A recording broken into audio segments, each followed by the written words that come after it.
amigos e amigas do Nocaute, que mais uma vez para fazer alguns comentários, um cenário muito conturbado dos últimos dias, com alguns acontecimentos trágicos, outros preocupantes, muito pouca notícia boa, na verdade, mas no cenário interno, evidentemente, toda essa situação entre o Supremo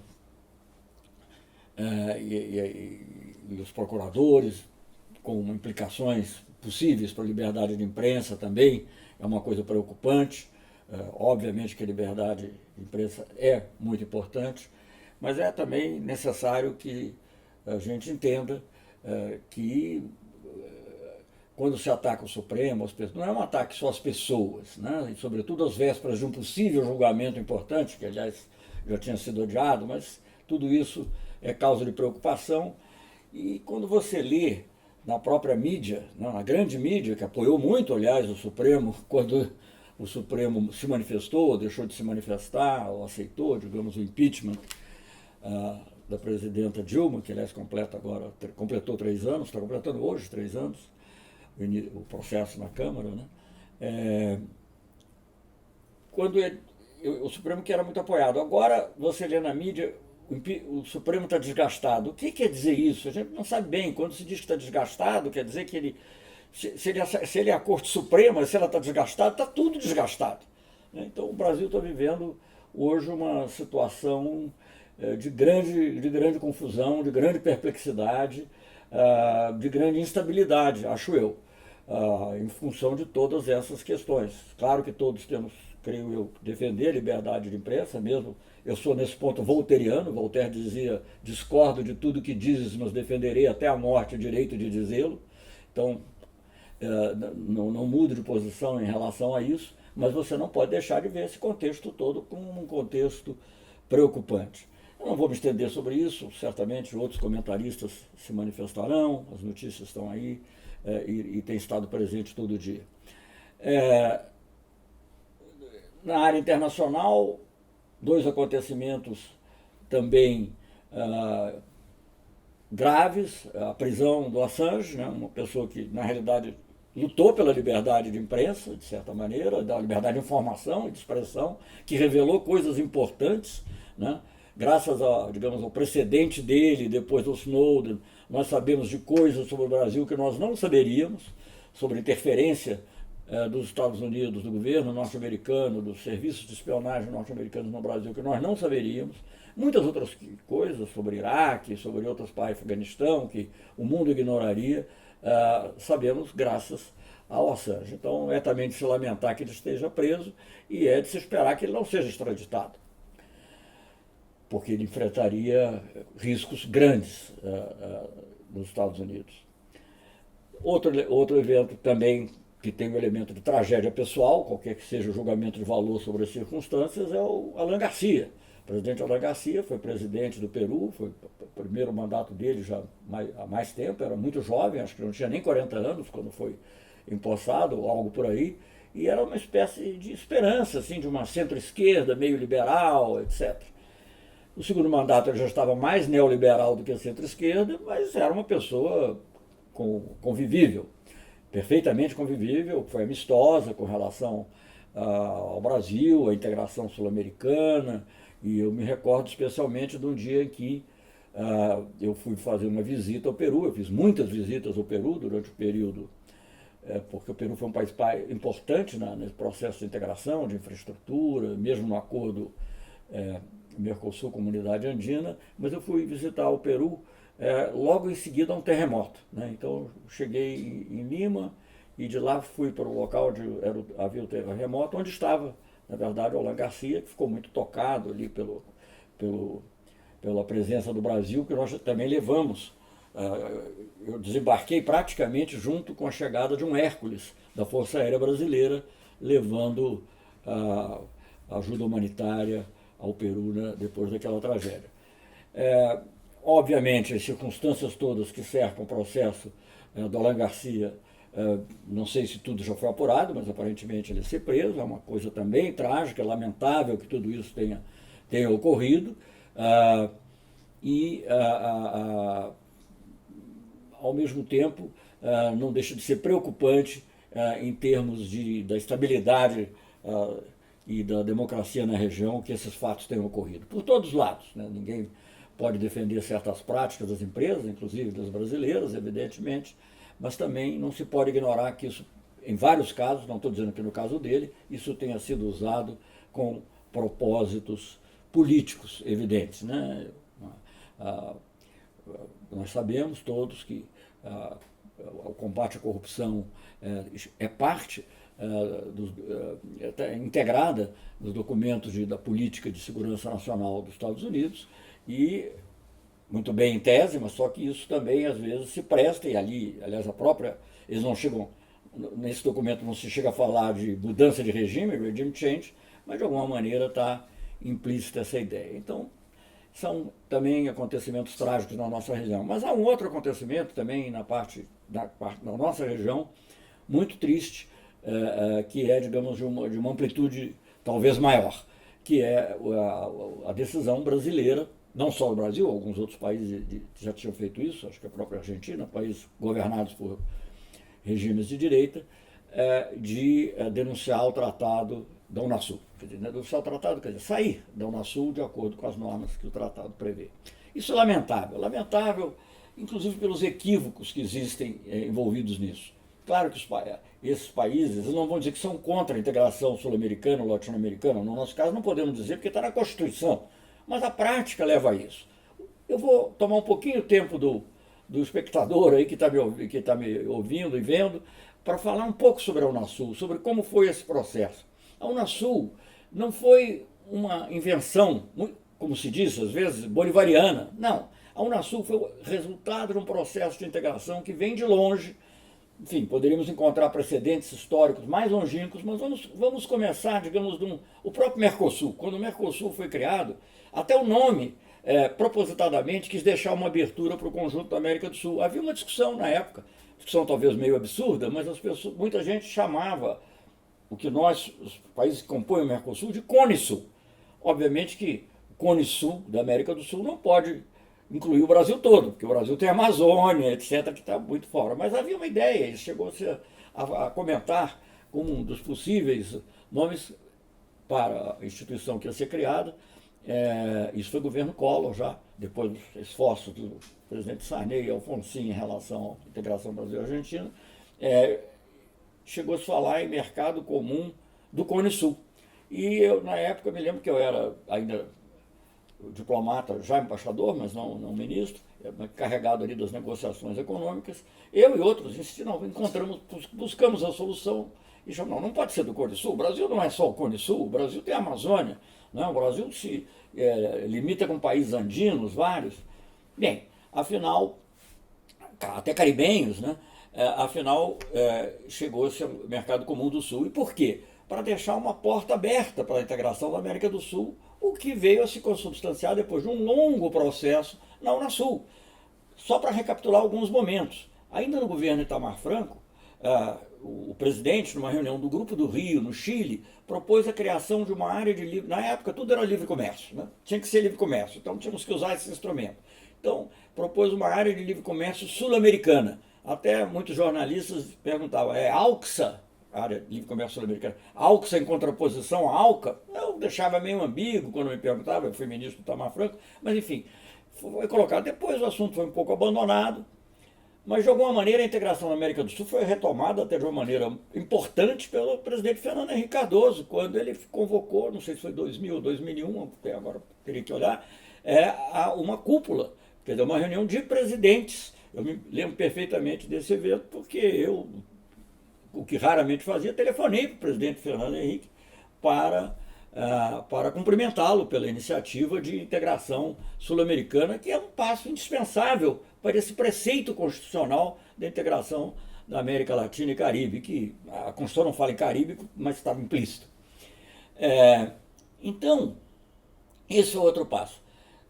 Já no governo Lula, logo nos primeiros dias, aliás, o Peru teve ligado a isso, começou a se discutir a possibilidade de um acordo Mercosul-Peru, que acabou se expandindo, virando Mercosul Comunidade Andina. E quando se firmou esse acordo Mercosul-Comunidade Andina, é interessante, porque a ministra da Colômbia, Carolina Barco, a Colômbia que tinha sido meio contra a ALCSA, pelas ligações com os Estados Unidos e tal, não queria provocar nenhuma coisa. Curiosamente, quando a gente assinou esse acordo em Montevidéu, o acordo quadro, que depois tem acordos específicos, detalhados, entre a América Latina, entre o Mercosul e a Comunidade Andina, a Carolina Barco, essa ministra colombiana, disse: hoje estamos criando uma área de livre comércio sul-americana.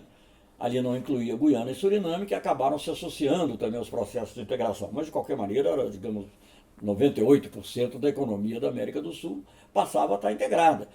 Isso exigiu longuíssimas negociações, isso não foi um processo fácil. E, paralelamente a esse processo de negociação comercial, já se começava a falar na Comunidade Sul-Americana de Nações, né? Uma comunidade de países sul-americanos, uma coisa que também tivesse um aspecto político, que pudesse ajudar a resolver as crises políticas. E houve um momento até que nas negociações com alguns dos países chegaram a dizer: não, vamos deixar a parte comercial de lado. Eu falei: não, isso é fundamental, porque isso é o esteio de uma real integração. Chega de projetos retóricos, vamos fazer uma coisa real.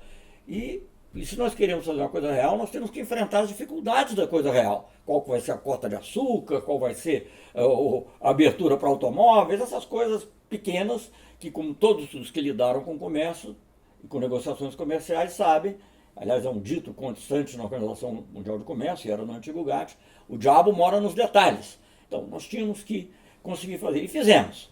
E, ao mesmo tempo, como eu disse, foi se desenvolvendo a ideia de uma comunidade sul-americana de nações. Houve reuniões em Cusco, foi onde houve um lançamento mais formal, no Peru, de modo que o Peru sempre esteve muito ligado com governos de centro-direita, independentemente de outros aspectos que se possa considerar um governo de centro-direita. Então, essa integração econômica e comercial teve também uma contrapartida política, que foi a Comunidade Sul-Americana de Nações, precursora da Unasul, e que já começou. A primeira reunião foi em Cusco, depois a segunda foi em Brasília, a terceira na Bolívia. Quer dizer, havia uma variedade de países, de participantes, sempre com participação de todos os países da região. Às vezes um ou outro estava representado pelo chanceler ou pelo vice-presidente, mas muito frequentemente pelos próprios presidentes. Então foi um impulso importante. A América do Sul parece que estava tomando consciência de si própria, né? Que nós que sempre fomos uma realidade meio dispersa, quer dizer, ninguém falava em América do Sul, a não ser para o futebol, não, falava-se assim vagamente na América Latina, na ONU, para coisas culturais, que são importantes, obviamente, mas não como realidade política efetiva. E ali estavam se desenvolvendo. E a Comunidade Sul-Americana de Nações, quer dizer, em nome dela, já pôde atuar até em crises no Equador, quando caiu o presidente Gutiérrez, enfim. Houve lá um governo interino, os três países, a Troika na época, os três países que estavam representados, que os presidentes era Brasil, Bolívia e Peru, justamente. Então, eu com os outros dois chanceleres participamos de várias negociações, etc. E esse processo continuou até que se resolveu institucionalizar. No momento da instituição mudou o nome, porque achou-se que União Sul-Americana de Nações era mais importante, porque frisava esse aspecto de trabalhar de forma unívoca do que comunidade. Então, na realidade, mas é o mesmo processo, é um processo que vem de longe, é um processo que resultou, no caso do Brasil, porque tudo é ligado, o comércio com a política, não dá para dizer, vamos manter a parte comercial. Gente, isso não é assim, na vida real não é assim. Né? Você diz, eu posso fazer negócio com esse fulano, mas eu não quero que ele vá ao meu clube. Não existe, né? Não existe. Então, o fato é que houve grandes avanços em investimentos, avanços em comércio, avanço em infraestrutura, passa a haver uma integração real da América do Sul, coisa que antes não existia. E isso tudo resultou no Unasul, que foi um tratado assinado.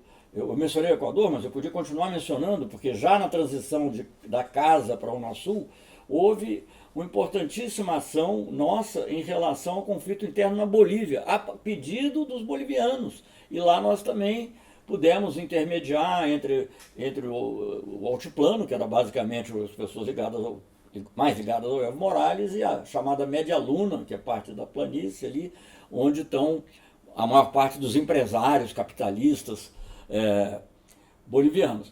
E mais tarde, já como o Unasul mesmo, o presidente Kirchner esteve lá mediando também entre Colômbia e Venezuela, com plena aceitação da Colômbia, do presidente Santos. Então, dizer que isso era um projeto bolivariano é uma coisa totalmente errada. As negociações comerciais eram complexas. Eu muitas vezes tive conversas com o presidente Chaves, até para convencê-lo, dizendo ao presidente Chaves, isso aqui não é assim, isso aqui não é, não é uma coisa retórica, temos que fazer, e foram feitas vários esses acordos de complementação econômica, negociações difíceis e tudo, mas isso tudo resultou num processo importante também, com repercussões políticas, um exemplo para o mundo. E, aliás, um exemplo, sim, no caso da América do Sul, mas também, vamos dizer, não é inédito. Não é? É inédito na nossa região, porque a nossa região sempre teve sob o domínio, sob a hegemonia, ou sob a inspiração, ou o que for, de Washington. Mas a África, quando criou a União Africana, né, ela não tentou colocar lá dentro as potências coloniais. Não fez uma União Africana com a Europa. Não, fez a União Africana. E nós estávamos fazendo a União Sul-Americana de Nações. É um fato inédito. Em 200 anos de história, era a primeira vez que a América do Sul tinha uma entidade. Isso foi comemorado, foi celebrado. A reunião de Brasília, vieram todos os presidentes sul-americanos, todos, Guiana, Suriname, todos. Uribe, o único, aliás, que não veio por alguma razão interna, porque ele apoiava o processo, foi o presidente do Uruguai, e veio o vice-presidente no nome dele. Foi assinado, foi celebrado. Em função da Unasul, foram resolvidas crises concretas importantes também, que seria longo elencar, mas, por exemplo, uma rebelião de policiais que houve no Equador, enfim, várias situações complexas, eu já mencionei algumas outras.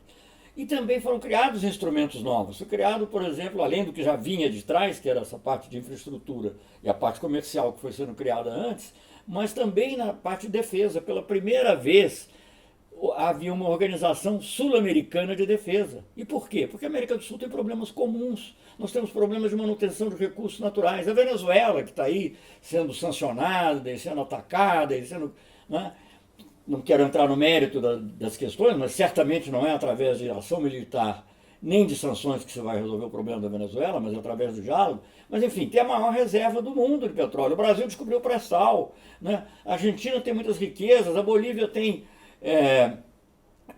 lítio, enfim, além do gás, enfim, para falar de algumas delas. Então, como proteger esses recursos? Como cooperar entre nós para proteger esses recursos? E não é falar mal do capitalismo ou desse ou daquilo, não, de qualquer um. De qualquer um. Então a América do Sul tinha que ter essa unidade, isso foi firmado. E nós fizemos uma coisa aberta, que permitiu que depois se criasse também, não talvez com o mesmo grau de integração, mas também importante politicamente, a comunidade dos estados latino-americanos e caribenhos, com participação do México, de Cuba, dos países da América Central, aberto, e também pela primeira vez na história, que presidentes, ministros de países da América Latina e do Caribe se reúnem sequer sem a tutela ou dos Estados Unidos ou da Europa, enfim. Então, isso é um processo, e era um processo de integração da região, para que a região se fortaleça, porque nós vivemos num mundo muito complexo, em que mesmo países grandes como o Brasil, sozinho, ele não é grande o suficiente.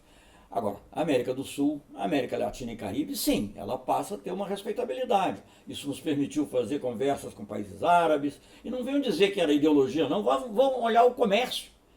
América do Sul, África, vamos olhar o comércio, quem quiser vai ver que multiplicou por 5, e números muito significativos. Hoje em dia todo mundo, até por causa dessas estranhas opções que foram discutidas em relação à Embaixada do Brasil em Jerusalém, descobriram que os países árabes são grandes compradores de proteína animal do Brasil, mas não só de proteína animal, de aviões, de ônibus, e a África idem, né? Em proporções variadas, mas enfim. E isso tem a ver com esse processo também de integração sul-americana, porque nós fizemos o que nos levou muito a nos aproximar dos países árabes foi a proposta do presidente Lula, né? De fazer um encontro entre a América do Sul e os países árabes. Enfim, isso foram avanços importantes. Eu vou até falar uma coisa mais importante. Vejam bem, não foi a nossa ideia. Então a Unasul, como eu disse, a gente já estava contribuindo para a paz na região, atuante, de maneira pacífica, sem querer intervir, mas sempre que chamada, se oferecendo, sem nenhuma pretensão hegemônica e nada disso. Mas veja bem, em 2009 se reúne a primeira Cúpula das Américas, aí sim envolvendo os Estados Unidos e o Canadá, ainda sem Cuba, com o presidente Obama. E o que o presidente Obama pede? Como é que ele pede um encontro? Ele pede um encontro com a Unasul. Porque ele sabia que o encontro com a Unasul permitiria não só... Quer dizer, primeiro ele teve a percepção de que a Unasul tinha se tornado um ator importante, potencialmente, pelo menos no mundo. Então era importante essa conversa. E segundo, porque era também uma maneira dele conversar com Chaves. Né? Quer dizer, era uma maneira dos Estados Unidos conversar com Chaves sem nenhum dos dois lados enfrentar um problema interno de abrir uma conversa que parecesse que estava fazendo uma concessão sobre suas posições. Então as pessoas precisam entender que esses são os processos históricos. Essas coisas levam anos para ser construídas. Elas podem ser destruídas com um peteleco. Um peteleco. Mas é muito triste ver o que está acontecendo em relação a isso, porque foram trabalhos sucessivos de vários governos. Eu mencionei aqui, para falar só do período democrático mesmo, o Sarney, que com o Brasil e a Argentina, o Collor, que assinou, ainda que fosse mais a égide do livre comércio, mas assinou o Tratado Constitutivo do Mercosul, o presidente Itamar Franco, que era o presidente quando se fez a institucionalização mesmo do Mercosul e Ouro Preto, e propôs pela primeira vez essa AUX, a Área de Livre Comércio Sul-Americana, que é essa visão de América do Sul. O presidente Fernando Henrique, sob cujo governo houve a primeira reunião presidencial de países da América do Sul, e obviamente o presidente Lula também, a presidenta Dilma. Então é uma tristeza você ver primeiro o que aconteceu no governo Temer, a desativação. Quando houve a desativação, eu falei, bom, isso obviamente já vai, estamos caminhando para isso. E agora você vê essa decisão. Hoje mesmo eu estava sendo entrevistado por um jornal argentino, porque eles lá dão muita atenção a esse assunto, a esse tema, e vendo com tristeza esse trabalho de tantos governos. Não foi governo do Lula, não foi bolivariano, é uma coisa longa. Houve algum desvio aqui ou ali, interesse? Não sei. E essas coisas em todas as organizações do mundo. Eu não estou gostando desse processo. Criticaram muito o processo de tomada de decisões, porque era tudo por unanimidade. Tá bem, quem sabe, vamos examinar, criar-se uma comissão para examinar. É difícil? Mas é assim que se faz. É assim que se faz na Organização Mundial do Comércio, é assim que se faz na ONU, é assim que se faz em qualquer organização, e assim se faria também na Unasul. É muito triste e ela é substituída por nada, porque esse ProSul é uma tapeação. Obviamente o ProSul não é nada, é uma declaração apenas de que os países, na verdade são os governos de direita, né, que vão se reunir, provavelmente para levar adiante uma agenda traçada, não aqui na região, mas traçada em Washington. E eu digo isso com toda tranquilidade. Eu não tenho assim, eu nunca uso a palavra império, eu nunca uso. Porque eu não quero que fique uma conotação já digamos, de pejorativa. E o problema não é isso, é que o Estado profundo dos Estados Unidos cuida do que ele acha que tem que cuidar, que é o interesse dos Estados Unidos. Agora, nós temos que cuidar do nosso interesse. E é nisso tudo, para terminar, porque eu já me alonguei muito hoje, tirei a paciência aí das pessoas que nos acompanham, mas para terminar, no fundo é um embate entre duas doutrinas. A doutrina de Monroe e uma doutrina da integração sul-americana e latino-americana que está na nossa Constituição. É um preceito constitucional. A doutrina de Monroe, o que é? A América para os americanos. Mas sob a hegemonia de quem? Não é preciso dizer nem falar, ela está sendo reiterada todos os dias. Todos os dias a gente ouve o Bolton, às vezes o próprio presidente Trump, o vice-presidente Pence, falarem da ameaça, porque tem uma presença russa, hoje não pode mais dizer que é comunista, mas enfim, eles não querem sequer dividir estrategicamente as relações que a América do Sul e a América Latina possam ter com o exterior. Então a destruição da Unasul é parte desse processo. Eu tenho falado isso e até já tenho escrito, eu acho que tudo que eu vejo no momento no Estado brasileiro e no governo brasileiro envolve muita confusão, muita desconexão. Muita gente diz que é cortina de fumaça, não sei se é, mas na política externa, apesar de todas as bizarrices que existem, e apesar de todas, independentemente das declarações estapafúrdias de que 64 não foi um golpe, e de que o nazismo era de esquerda, enfim, coisas que não é pequeno revisionismo histórico, não, é uma mudança semântica com relação à nossa visão de mundo. Mas deixando as bizarrices de lado, né, se for possível, há uma agenda determinada. E a agenda determinada, de certa maneira, o próprio presidente Bolsonaro enunciou, acho que ele estava nos Estados Unidos, ou foi pouco antes, eu não me lembro, ao dizer que a tarefa não era construir, era destruir tudo que tinha sido feito antes, que ele acha, e as forças que estão com ele acham, Eu não estou questionando, ele foi eleito, não estou mais errada. É lamentável, porque essas coisas demandam muito tempo, muito trabalho, muita conciliação. Eu me lembro, ao longo desse processo, havia conflitos, havia diferença de visões. O Chile, por exemplo, tinha uma visão muito diferente da Venezuela. Né? O Chile, apesar de ser um governo da concertação, socialistas, democratas cristãos, basicamente, mas era um governo, digamos, de índole mais liberal até na economia. E Venezuela mais estatista e tudo. Era difícil. E eu me lembro do chanceler chileno chegar para mim e dizer, não, Celso, nós precisamos trabalhar juntos, porque o Brasil é o nosso porto seguro. Essa era a visão que a região tinha do Brasil. Hoje me perguntam se o Brasil ainda vai ter algum papel na região e no mundo. Não sei, mas é um momento triste que estamos vivendo.